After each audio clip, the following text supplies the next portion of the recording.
preparing you for it, preparing you for what you might see, providing some vocabulary, okay? So it's sort of a scripted lesson, so we're going to be saying the same things, and you just listen, and it's just basically listening so that you're prepared for our third test that we're going to take. Is to sort of learn how to read a museum schedule, okay? Learn how to read a museum schedule and maybe talk about some ticket prices that we might see at a museum or a sign at a museum. So we're going to get ready for that performance task, and how many of you have ever gone to a museum? Raise your hand if you've ever gone to a museum. Me. What type of museum have you been to? Give me some types of museums. Dane? Fossil. Fossil. Cameron? I've been like to a museum like where they study like about like Egyptians. Yeah, exactly. It exhibits on Egyptians. Tongue twister, right? Yeah. Exhibits on Egyptians. All right. And last one, Katie? Rock Museum. You know what that's called? The Geology Museum, right? So there are a lot of museums that kids can go visit. So they have many different things to see and do, right? There are different exhibits and workshops within the museum sometimes, and you can go to different rooms. Exhibits and workshops let people look at sometimes culture, sometimes what happened in the past, right? Anything else? Nope. Ivana, no? Lyric?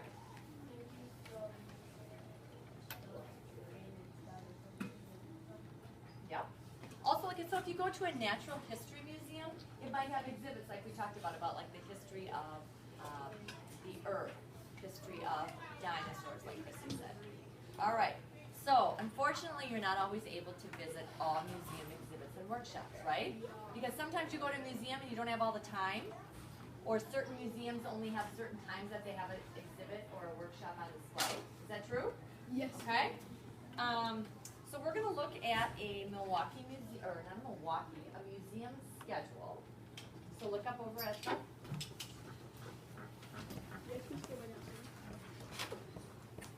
So here might be an example of a schedule that you might see posted at a museum. Give it a second to come up.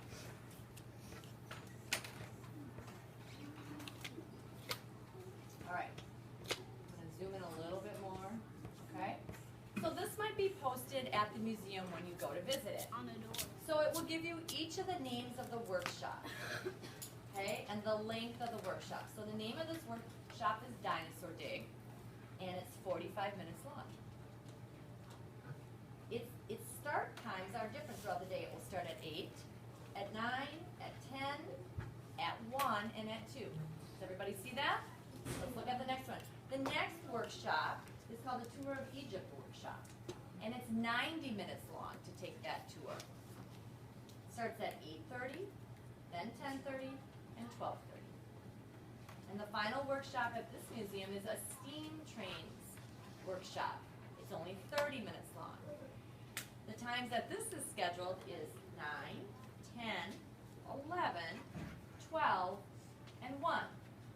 So let's look at a chart. This is an example of a schedule that you might find at a real museum, okay? So let's discuss this. So we talked about it, right? Here's the question. I want everybody to look up here, and I want you to think in your head first, and this is where you could jot a few notes if you need to. Here's the question. If you attend the Dinosaur Dig at 8, will you be able to attend the Tour of Egypt at 8:30? Think about it first. My direction was to think about it first in your head. Maybe jot a note or write something down if you need to help figure it out. So if you attend the Dinosaur Dig at 8, and can you attend the Tour of Egypt at 8:30? What do you think? No. Who has an idea? You can shout it out. What do you think? No. Okay, if you say no, tell me why you think no. Meadow, nice and loud. Because Dinosaur Dig is 45 minutes long, and if it starts at 8, then you don't get out at 8:45. So you wouldn't be able to make it in time at 8:30 because it takes too long for the Dinosaur Dig. Okay, so what would be the next time you could go to the Tour of Egypt? 9 o'clock. The 10:30 one, right? Because there is no 9 o'clock offer. See? So you have to carefully look at each of the offerings, the start times, the length of the workshop, and the start times, all right? Another thing you need to consider when you visit a museum is the cost of the workshops.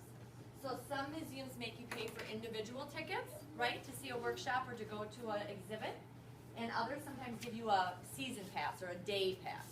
Okay, so let's look at some examples of ticket prices. Has anyone seen something like this at a museum? Yeah. Okay, so this would be an example if you first looked at the schedule of the workshop and the start times, then you might see ticket prices.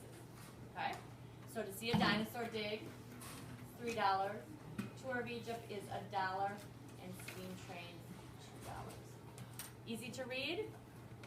Okay. Alright. So today we have talked about visiting museums, reading schedules for museums, and the price of the workshops at museums. These ideas may help you when you complete your performance task after recess. Okay? Are there any questions about how to read a chart, a schedule at a museum, or the ticket price schedule? All right, so we will do the Space Museum task later using this information.